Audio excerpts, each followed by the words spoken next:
Howdy, folks. I'm happy. I've spent the last 20 years out in the wild, making friends with wolves and bears who know way more about loyalty than most humans. But the story I'm sharing today, it's about the concrete jungle. It's the tale of a struggling mechanic named Wilder, his sick little girl, a cruel betrayal by his wife, and a billionaire's secret that changed absolutely everything. It proves that true family is about who stays when the storm hits. Where are you folks listening to this story from today? Let me know in the comments below, and please hit that subscribe button for more campfire tales. New York rain doesn't wash things clean. It just makes the city's grime slick and heavy. It was one of those bitter November evenings in Queens, where the wind coming off the East River cuts right through your jacket, rattling the loose window panes of our third-floor walk-up. The neon sign from the corner bodega was bleeding red into the puddles below, casting a harsh, rhythmic blink across the ceiling of our tiny, cramped living room. My name is Wilder. I'm 30 years old, and for the last 5 years, I have been living a quiet, completely invisible life in that little apartment. I worked long hours, came home smelling like exhaust and cheap coffee, and tried to build a life out of pocket change and sheer willpower. But before I tell you about the betrayal that shattered my world and the dark, desperate places it forced me to go, I need to tell you who I was doing it all for. Her name is Lily. She is 5 years old, and she is the absolute center of my universe. She is a tiny thing, small for her age, with a chaotic mop of brown curls that refuse to be tamed, and a smile that proudly features a missing front tooth. She's the kind of gentle soul who stops on the sidewalk to pick up bruised earthworms after the rain, just to move them to the grass. She is the entire reason my heart still bothers to beat every morning. Even our pet knows she's something rare. We have a cat named Barnaby. Barnaby is a scruffy, 7-year-old ginger tomcat, missing half his left ear from his rough days, surviving on the city streets. He is a cynical, battle-scarred creature who trusts absolutely nobody. He hisses at shadows and hides when strangers come over. But the second Lily sits on the worn living room rug, that tough, hardened old tomcat simply melts. He crawls right into her lap, purring like a broken engine, letting her dress him in doll clothes without a single complaint. And then there was Chloe, my wife. I want to be careful about how I describe Chloe, because she is still Lily's mother, and I'll tell you the truth of it as gently as I know how. Chloe was striking. She was the kind of beautiful that always felt a little dangerous, sharp jawline, piercing green eyes, and a natural, effortless elegance. She had this posture that made a $10 thrift store blouse look like it was tailored for a fashion runway in Paris. But beneath that beauty, Chloe had a hunger in her, a restless, hollow, aching sort of ambition that kept her constantly looking over my shoulder, staring out our dirty window toward the Manhattan skyline that gleamed like a pile of unreachable diamonds across the river. She hated our cramped apartment. She hated the budget spreadsheets, the clipped coupons, the constant, grinding struggle of our blue-collar life. She was pragmatic to a fault, a woman who measured success by zip codes and price tags. I used to believe that love and a good, honest day's work would be enough to bridge the gap between the life she wanted and the life I could provide. I was wrong. The storm didn't hit us all at once. It started quietly. A fever that Lily couldn't shake. A strange lethargy that kept her from playing with Barnaby. And then, the little purple bruises that began blooming on her pale arms for absolutely no reason at all. That brings me to Dr. Sarah Bennett.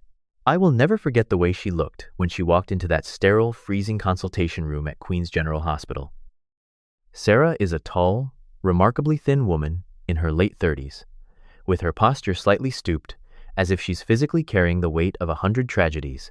She has kind, weary brown eyes, heavily framed by dark circles that speak of too many sleepless nights and double shifts. I had learned from one of the nurses that Sarah lost her own little brother to a vicious illness when she was just a teenager.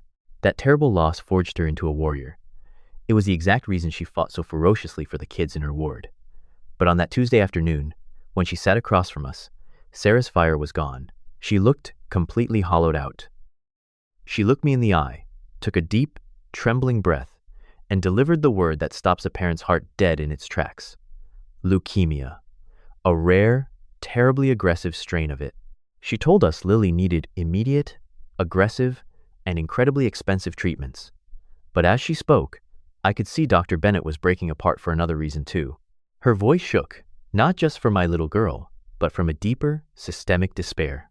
She confessed to me, tears brimming in her tired eyes, that just hours before we walked into her office, the massive corporate backer that funded the hospital's pediatric oncology ward had ruthlessly slashed their financial support. Some faceless, multi-billion-dollar conglomerate downtown had looked at a spreadsheet and decided that saving dying children didn't quite fit their quarterly profit margins. Sarah was staring down a ward full of sick, fragile kids, knowing the financial safety net had just been brutally ripped away. She was entirely helpless.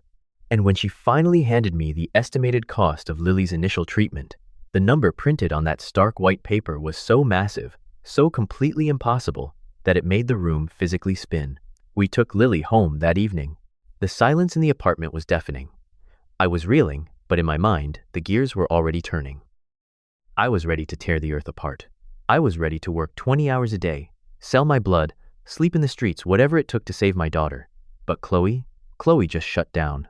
Some people, it turns out, aren't built for the long, hard road. And the cruel thing is, they don't find that out about themselves until they're standing right at the very start of it, staring up at the mountain. Chloe looked at our sick little girl, looked at the crushing, impossible mountain of medical debt, and she made her choice. Later that night, while I was sitting at the kitchen table with my head in my hands, trying to do math that would never make sense, I didn't know her phone was lighting up in the bedroom. For the past few weeks, Chloe had been slipping away. She'd started going out with the girls to these high-end, velvet rope bars in Manhattan, and she had met a man with a heavy wallet, a silk suit, and an expensive watch, a man who represented everything she had been staring at out of our living room window. That night, as the reality of our tragedy settled over the apartment like a suffocating blanket, he texted her. He offered her an escape hatch from the sinking ship that was our life. She didn't scream. She didn't cry. There was no grand argument. I just heard the rustle of clothes, the zipping of a single piece of designer luggage she'd bought on clearance years ago. I walked into the hallway just in time to see her standing by the door, wearing her best coat. She wouldn't even look me in the eye. She didn't walk into the bedroom to kiss Lily's feverish forehead. She didn't say a single word. She just turned the handle, walked out into the freezing New York rain, and pulled the door shut behind her. The click of that lock was the loudest sound I have ever heard. Just like that, it was only me, a tough old cat, and a sick little girl against a world that had suddenly decided we were worth absolutely nothing. Chapter 2. The Call That Broke My Pride. 3 weeks. That's how long it took for the absolute bottom to fall out of our lives. The apartment felt more like a freezing tomb now, stripped of anything that could be pawned, sold, or traded. Barnaby the cat never left Lily's side, his ragged orange body curled tightly against her shivering frame, as if trying to transfer his own life force into her fragile, aching bones. The fever had returned, vicious and relentless, and the meager stash of pediatric painkillers was completely gone. I stood in front of the scratched, bulletproof glass of a pawn shop on 34th Avenue, the harsh fluorescent lights buzzing above me, sliding the only piece of gold I had left across the sticky counter. My wedding ring, the pawnbroker, a heavily bearded man with indifferent eyes and a cheap cigar perpetually clamped between his teeth, gave me $40 for 5 years of a lie. I didn't care. That 40 crumpled dollars bought just enough temporary, off-brand relief from a corner pharmacy to stop my daughter's whimpering for a few hours. I trudged back through the slush-filled streets of Queens, the freezing rain soaking through my thin jacket, the phantom weight of the ring still burning a hole on my left hand. I had nothing left. Across the East River, in a world entirely insulated from the cold and the misery, Richard Vance was holding court in a glass-walled penthouse, overlooking the glittering Manhattan skyline. Vance, the senior executive vice president of Sterling Global, was a man in his mid-40s who wore his arrogance like expensive cologne. He had perfectly tailored silk suits, slicked-back dark hair, unnervingly white teeth, and the cold, predatory eyes of a corporate shark who viewed human lives strictly as disposable numbers on a ledger. He stood by the floor-to-ceiling windows, swirling a glass of 50-year-old scotch, chuckling coldly as he tossed a signed document onto his mahogany desk. It was the official cancellation order for Dr. Sarah Bennett's pediatric oncology grant. "Can you believe the sheer entitlement of these charity hospitals?" Richard scoffed, loosening his silk tie and turning to the woman lounging gracefully on his imported leather sofa. "They expect us to bleed our quarterly profits, just to fund a hopeless ward full of dying kids. I just reallocated their entire medical budget to sponsor our annual corporate yacht gala. It's better for the brand. The woman on the sofa merely smiled, her sharp green eyes reflecting the city lights as she took a slow sip of her champagne without a single flicker of remorse. It was Chloe, my beautiful, hollow wife, draped in a backless emerald designer gown, soaking up the intoxicating luxury she had ruthlessly abandoned her family for. She laughed at his cruel joke, completely, blissfully indifferent to the fact that the very hospital funding her new lover had just mercilessly severed was the absolute only lifeline that could have saved her own flesh and blood. Back in the suffocating darkness of our apartment, I sat on the edge of Lily's frayed mattress. The cheap pills had finally taken the edge off the pain, and she was sleeping, her breath rattling faintly in the freezing room. I brushed a damp, sweaty curl from her pale forehead. She was fading away right in front of me. The blue-collar life of a mechanic who called himself Wilder was completely and utterly powerless to save her. If I wanted to keep my little girl alive, the poor man named Wilder had to die tonight, and the man I truly was had to be resurrected. My birth name is Liam Sterling. I am the only son and the sole heir of Arthur Sterling, the billionaire founder and absolute monarch of Sterling Global, the very corporate empire that Richard Vance worked for. For 6 long years, I had buried that identity, running away from a father who had coldly predicted that my marriage to Chloe was a parasitic mistake. 7 years ago, in his cavernous, intimidating study, my father had looked at Chloe and seen right through her elegant disguise. He warned me she would bleed me dry and leave the second the money stopped flowing.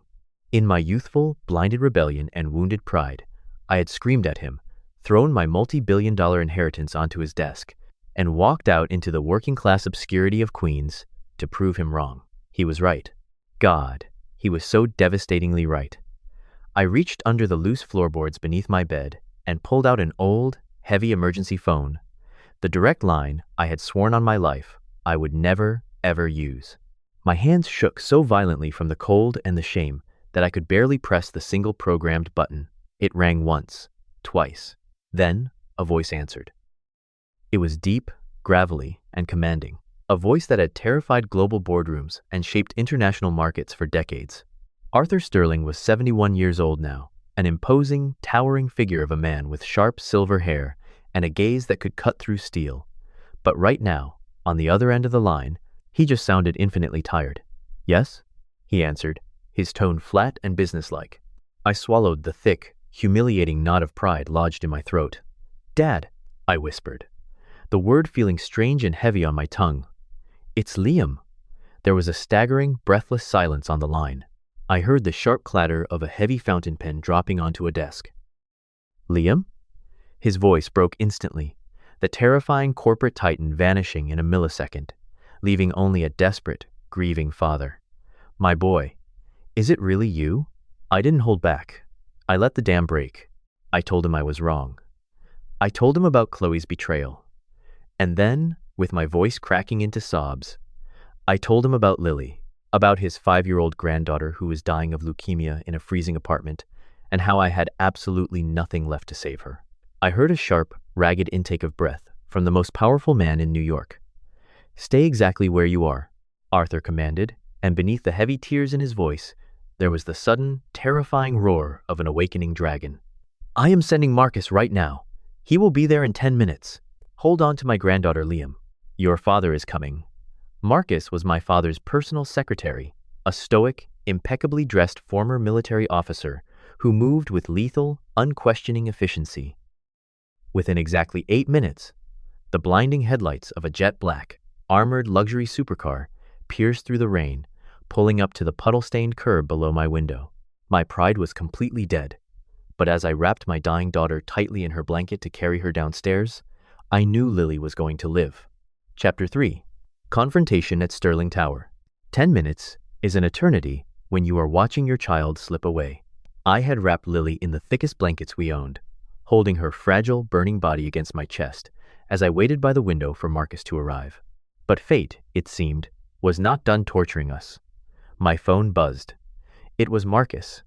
His usually stoic, unshakable voice was laced with tight frustration. A massive multi-car pileup on the Queensboro Bridge had completely paralyzed traffic. He was trapped, sirens blaring uselessly around him, unable to move the armored supercar an inch forward. "I am sending a medevac chopper, sir, but it needs clearance to land," Marcus urged over the phone. I looked down at Lily. Her tiny chest was heaving, drawing in shallow, ragged breaths that sounded like dry leaves crushing together. Her lips were taking on a terrifying, bruised shade of blue, and her eyelids fluttered wildly as a dangerous fever spiked, sending her small body into violent tremors. I couldn't wait for clearance. I couldn't wait another second. Holding my dying daughter, I bolted out of the apartment, leaving the door wide open.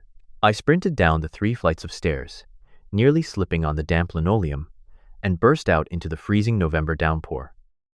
By some absolute miracle, a yellow taxi was idling at the corner bodega. I threw open the door, shoved a crumpled $50 bill at the startled driver, an older man with kind, heavy eyes, and screamed, "Sterling Tower, Manhattan! Drive like the devil is chasing us, please." The driver took one look at the seizing child in my arms, slammed the car into gear, and we tore into the violent, rainy night. I needed to get to the corporate headquarters. I knew my father maintained a state-of-the-art, fully staffed private medical bay on the executive levels. Meanwhile, standing in the cavernous, aggressively sterile lobby of Sterling Global Headquarters in Manhattan was Dr. Sarah Bennett. The lobby of Sterling Tower was designed to make mere mortals feel insignificant. It was a cathedral of ruthless capitalism, constructed from slabs of black Italian marble, towering walls of mirrored glass, and brushed steel columns that reached up to a vaulted ceiling. Sarah, still wearing her damp trench coat over her faded hospital scrubs, clutched a thick manila folder to her chest like a shield. She looked entirely out of place among the sea of tailored Armani suits and sleek briefcases. She had been standing near the pristine, semicircular reception desk for nearly 2 hours. Sarah was a woman whose entire existence was defined by her empathy. Her weary brown eyes held the ghosts of the children she couldn't save, and her slender, slightly stooped frame carried a quiet but unyielding defiance. She had come to ambush the board of directors. After receiving the devastating cancellation of her pediatric oncology grant, she had decided she would not let her ward go bankrupt without looking the executives directly in the eye. The impeccably groomed receptionist, a young woman whose smile was as cold and sharp as cracked ice, had repeatedly stonewalled her, threatening to call security if Sarah didn't leave the premises. But Sarah stood her ground, her jaw set, desperately hoping to catch a glimpse of Richard Vance, the man whose signature was currently suffocating her patients. Suddenly, the heavy revolving glass doors at the front of the lobby shattered the quiet corporate hum. I burst into the building, bringing the freezing rain and the desperation of the streets with me. I was a pathetic, chaotic sight. My jacket was soaked through, my hair plastered to my forehead, my face pale and wild with pure terror. I was clutching Lily, who had gone terrifyingly limp in my arms, her small, pale face resting against my soaked shoulder. I didn't care about the gasps of the elegantly dressed employees around me. I didn't care about the pristine marble floors I was tracking muddy water across. I locked my eyes on the VIP elevator banks, knowing my father's medical team was just floors away. I began to sprint across the lobby, my boots squeaking loudly against the polished stone. "Hey, you! Stop right there!" A harsh, authoritative voice echoed through the lobby. I skidded to a halt as 2 large security guards in sharp black suits moved to intercept me. But they weren't the ones who had yelled. Stepping out of the polished silver doors of the VIP elevator, looking like the king of a frozen empire, was Richard Vance. He was impeccably dressed in a charcoal bespoke suit, a silk pocket square perfectly folded at his chest, his dark hair slicked back without a single strand out of place.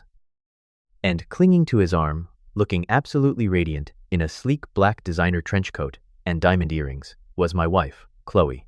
For a split second, time completely stopped in that grand lobby. Chloe's vibrant smile instantly vanished, replaced by a look of sheer, unadulterated horror.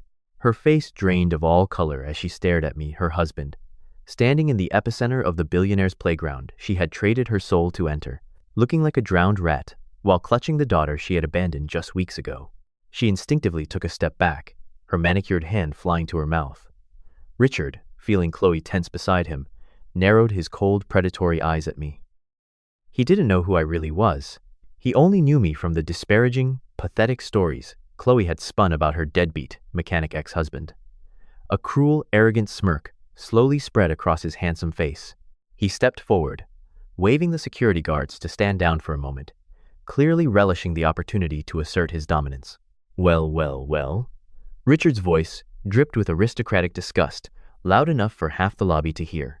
I don't know how you got past the front doors, you pathetic piece of trash. But this is a private corporate headquarters, not a homeless shelter. Chloe told me you were desperate. But tracking her down to her new life? Dragging a sick kid out in the rain just to beg for a handout? That is a new level of pathetic. Get out of my way, I growled, my voice trembling with a terrifying primal rage that had nothing to do with him and everything to do with the fading pulse of the little girl in my arms. Lily is dying. I need to get upstairs. Move. Chloe finally found her voice, though it was a harsh, venomous hiss. Liam, what are you doing here? Are you insane? You're embarrassing me. Get out before Richard has you arrested. She didn't even look at Lily. Her eyes were darting nervously around the lobby, terrified that the high society peers she was trying to impress would associate her with the dripping, desperate man before her. Standing just 20 feet away, Doctor. Sarah Bennett had turned around at the commotion. Her tired eyes widened in shock. She recognized the worn jacket. She recognized the chaotic mop of brown curls hanging limply from the man's arms. It was Wilder, the heartbroken father from her clinic, and little Lily, the patient whose life she was desperately trying to save. Sarah's heart pounded in her chest as she watched Richard Vance, the very executive who had doomed her clinic, sneering down at a father who was simply trying to keep his child breathing.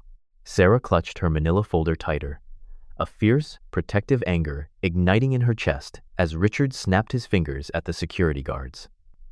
Throw this stalker out on the street, Richard commanded coldly, adjusting his expensive cuffs. And if he resists, call the NYPD. I won't have this garbage polluting my lobby for another second. The guards lunged forward, their heavy hands reaching out to grab my soaked jacket. I pulled Lily tighter against my chest, bracing myself for the impact, absolutely refusing to be thrown back into the cold. Chapter 4. The Humiliation and the Chairman's Roar. The heavy hands of the security personnel reached out, their thick fingers hooking into the soaked, cheap fabric of my worn jacket. The lead guard, a burly man with a shaved head, a thick neck, and a silver name tag that read Miller, moved with the aggressive, unhesitating efficiency of someone accustomed to taking out the city's trash. He didn't see a terrified father. He saw a disruption, a filthy stain on the pristine black Italian marble of Sterling Global's lobby. I didn't fight back, but I anchored my feet into the slick floor, curling my entire body over Lily like a human shield. Her tiny breaths were coming in agonizing, shallow hitches now, her skin burning against my freezing chest. Standing safely behind the wall of muscle, Chloe crossed her arms, her posture shifting from initial shock to a deeply ugly, arrogant disdain. She looked at my soaked, shivering form, and then at the severely ill child I was holding, and her perfectly painted lips curled into a cold, cruel smirk. In her warped, wealth-obsessed mind, she had entirely convinced herself that this was a pathetic, theatrical stunt. She leaned slightly toward Richard, her voice carrying an edge of bored annoyance.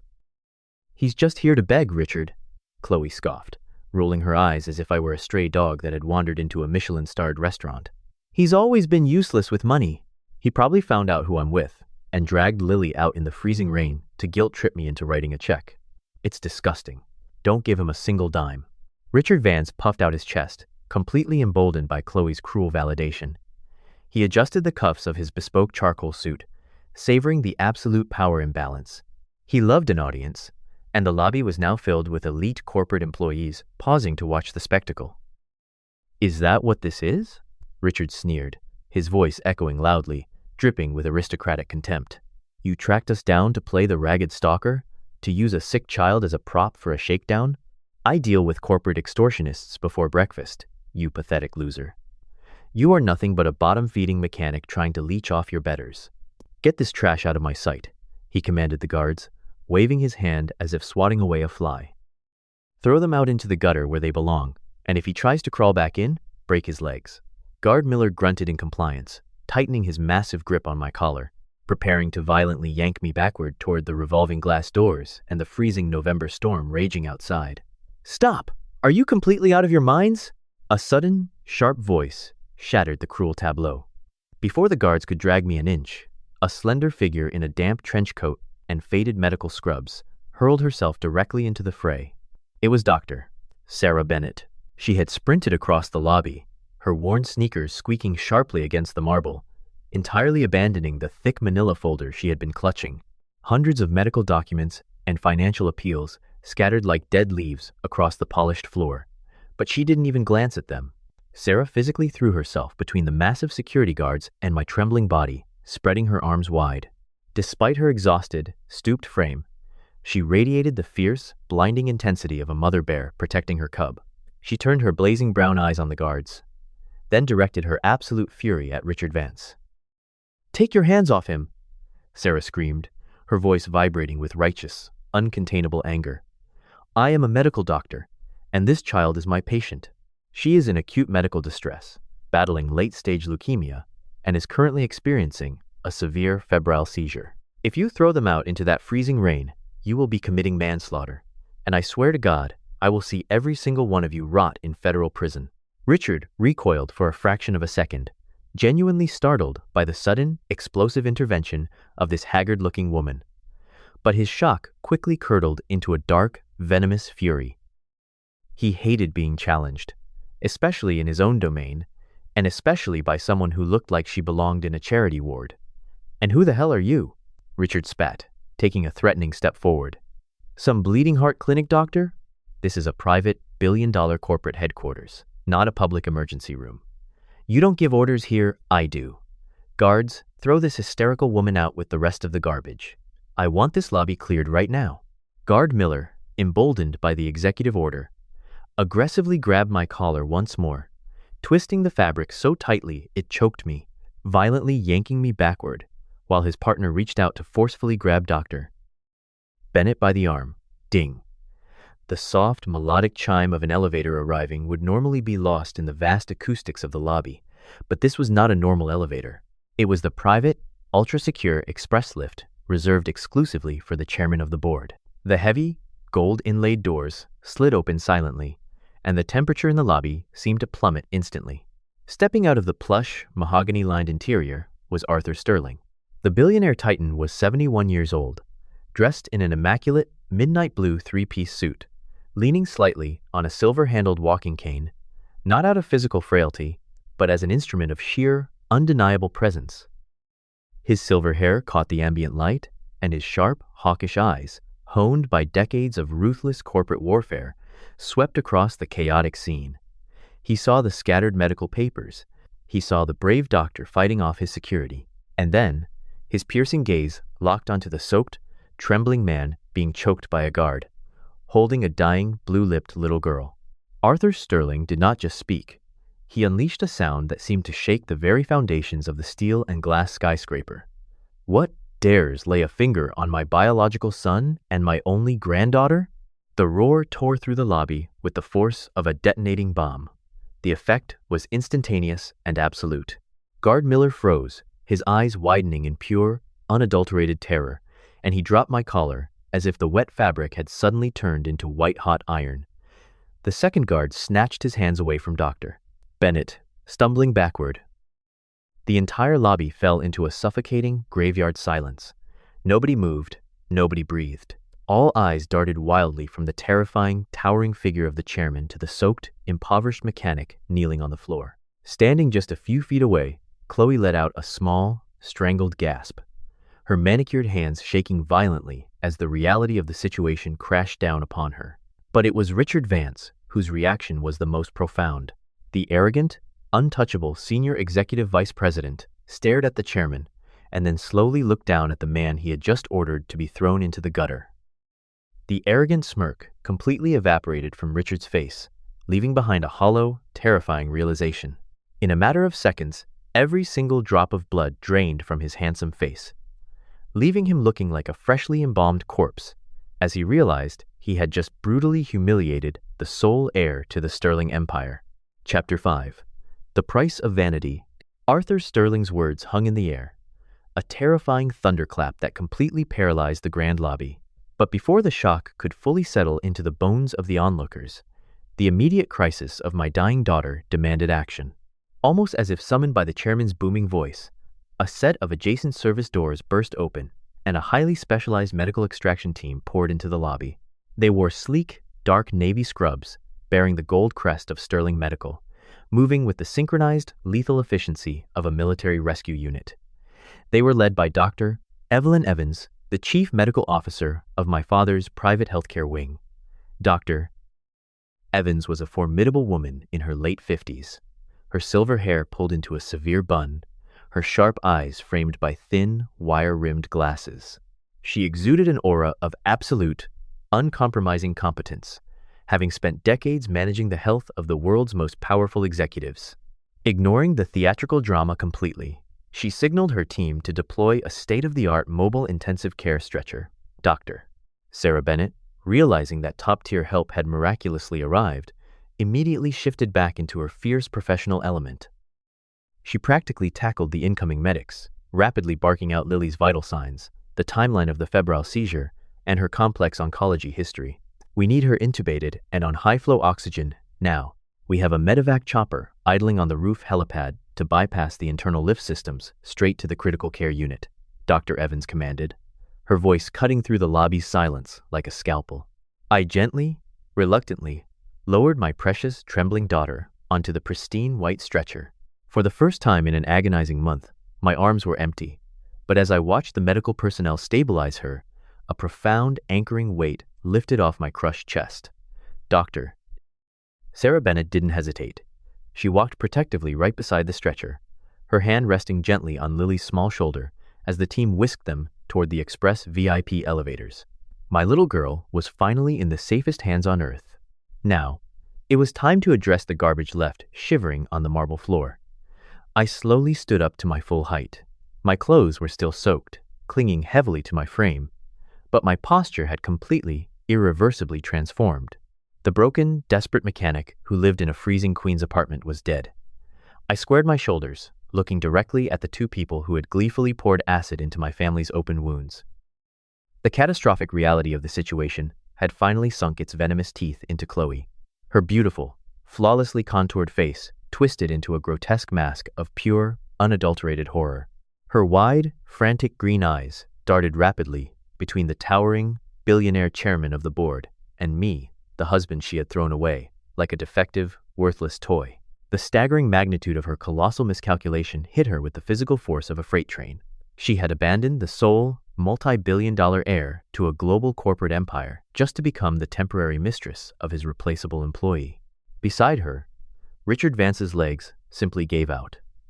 The senior executive vice president, a man who had sneered at me and commanded my destruction just moments ago, collapsed heavily onto his knees. He looked up at my father, his unnervingly white teeth chattering visibly, all his expensive bespoke silk and arrogant swagger melting away into pathetic, whimpering terror. Mr. Chairman, sir. I had absolutely no idea, Richard stammered, his voice cracking into a high-pitched, desperate whine. I swear to God on my life, I didn't know he was your son. If I had known, I would have never. You would have what, Vance? My father interrupted, his voice a low, lethal rumble that vibrated through the floorboards. Arthur Sterling stepped forward, the heavy silver tip of his walking cane striking the polished Italian marble with a sharp, resonant crack. You would have treated him with basic human decency only because of his bloodline? You would have spared a dying child only if she carried the Sterling name? You disgust me.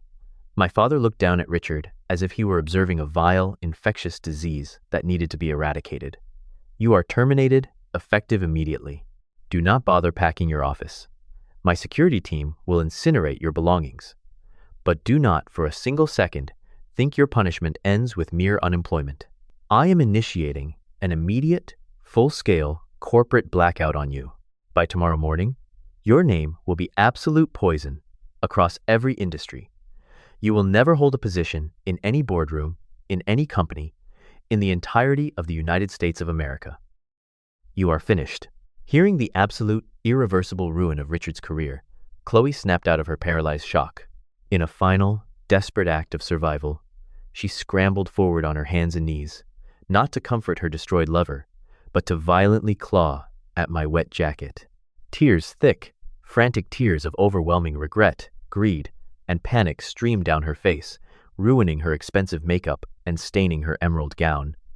"Liam, Liam, please," she sobbed hysterically, her fingers trembling as she tried to grasp my hands.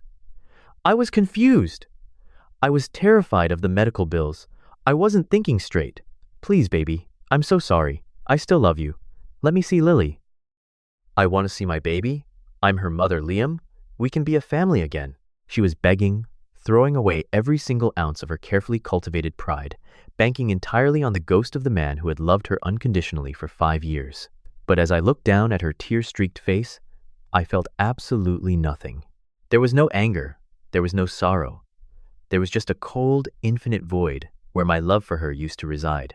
I forcefully yanked my arm away, stepping back so abruptly that she fell forward, her hands slapping painfully against the hard stone. "Don't you ever say her name?" I said, my voice barely above a whisper, yet it sliced through the dead silence of the lobby like a razor. "You lost the right to be a mother the night you left her, groaning in pain in a freezing room, so you could go drink champagne with this parasite. You are dead to us, Chloe." She let out a guttural, heartbroken wail, collapsing onto the marble. The security guards, now moving with a terrified, zealous efficiency to please their chairman, seized them both. They aggressively dragged a screaming Chloe and a catatonic, blubbering Richard backward, throwing them violently out the front doors and onto the cold pavement, right into the unforgiving teeth of the November storm. My father watched the glass doors seal them out before turning his sharp, hawkish gaze to the scattered medical documents left on the floor, and then to the elevator bank, where the medical team had disappeared. His hard expression softened significantly. "That doctor," my father murmured, leaning slightly on his cane. She stood against my entire security force, ready to throw away her career and her safety for a child she thought belonged to a penniless mechanic. "That is a very rare kind of courage." I nodded, feeling a sudden, overwhelming surge of gratitude for the stoic, exhausted woman who had fought for my daughter when nobody else would. "Her name is Dr. Sarah Bennett," I told him, wiping the rain and sweat from my face. "She's Lily's primary oncologist. She is the only reason Lily survived long enough for me to make that call to you." As my father placed a warm, anchoring hand on my shoulder, guiding me toward his private elevator to finally go be with my daughter, I made a silent, unbreakable vow. I was going to thank Dr. Bennett properly, and I was going to make sure she never had to fight those desperate, lonely battles ever again. Chapter 6. Rebirth and True Happiness. The rhythmic, steady hum of the cardiac monitor in Sterling Global's private medical wing was the most beautiful symphony I had ever heard. Over the next 6 months, the sterile walls of that high-tech suite witnessed a miracle that all the money in the world could only facilitate, but not guarantee. Under the relentless, world-class care of Dr. Evelyn Evans and her team, Lily's fragile body began to fight back. The terrifying pale blue of her skin was slowly replaced by a warm, healthy pink, and her chaotic mop of brown curls, which she had started to lose to the aggressive treatments, slowly began to grow back thicker than before. During those long months of recovery, I underwent a profound resurrection of my own. I finally stepped out of the grease-stained overalls of Wilder the mechanic and fully embraced my birthright as Liam Sterling. My father, Arthur, and I spent countless late nights in his mahogany-lined study, bridging a 6-year chasm of stubborn pride and bitter misunderstandings. He was no longer the imposing corporate titan to me. He was just a grandfather who would cheerfully cancel multi-million-dollar board meetings just to read fairy tales to Lily.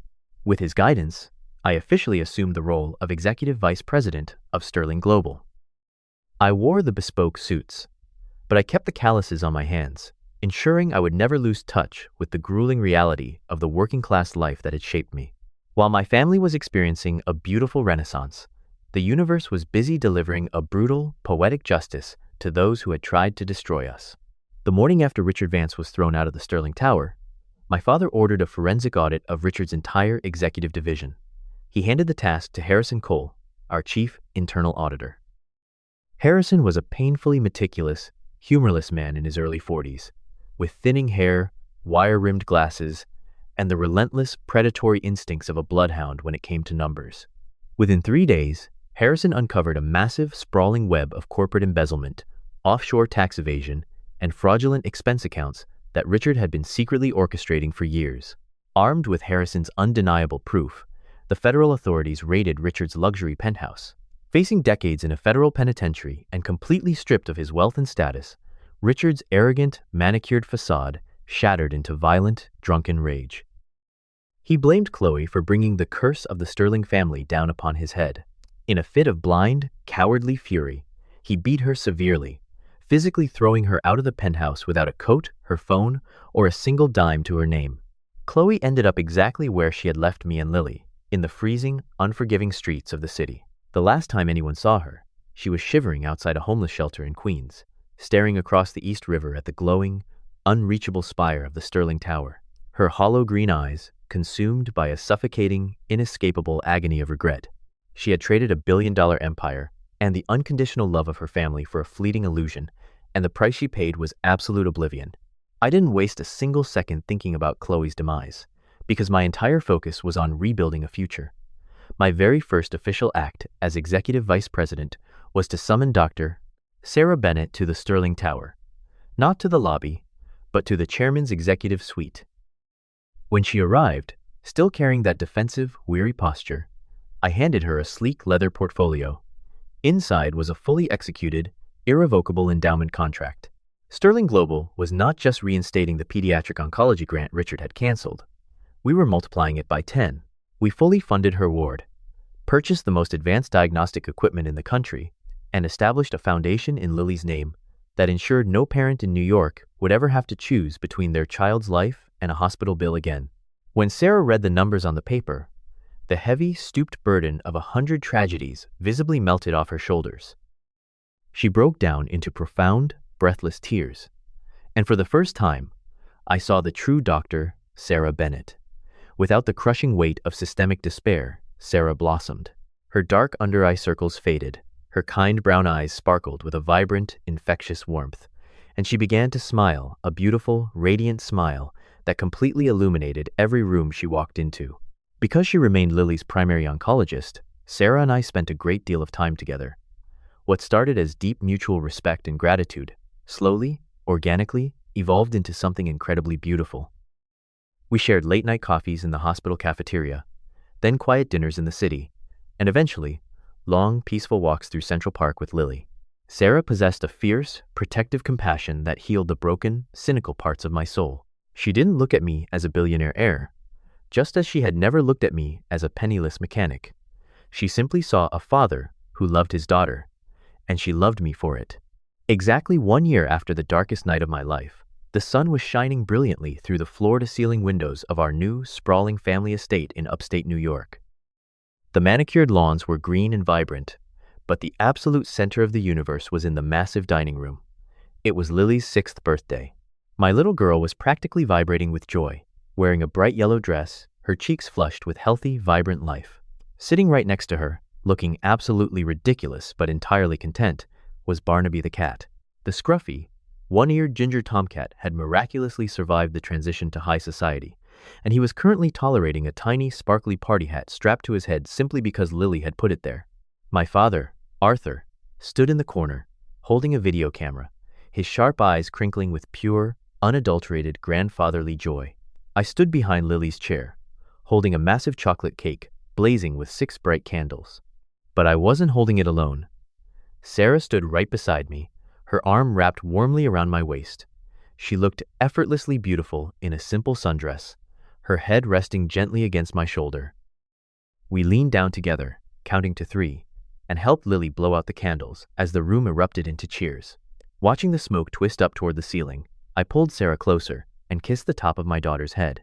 The storm had finally passed, the armor was gone, and standing there with the woman who had saved us and the little girl who gave me a reason to breathe, I knew I had finally found my way home.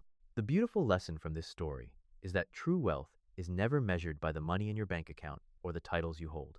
It is measured by the people who choose to stay by your side when the darkest storms come into your life. In our daily routines, we often get so caught up chasing material things and worldly success that we forget to appreciate the quiet, simple moments with the people who love us unconditionally. We should always remember to value loyalty and deep kindness above all else. Take a moment today to hold your loved ones close and cherish the struggles you overcome together, because family is the greatest gift we are given. If this tale touched your heart, please share it with your friends and family. I also invite you to subscribe to the channel and leave a comment below so we can keep bringing you these meaningful stories. May God bless you and your loved ones with abundant health, peace, and endless joy. Please comment Amen if you believe in the healing power of true love and family.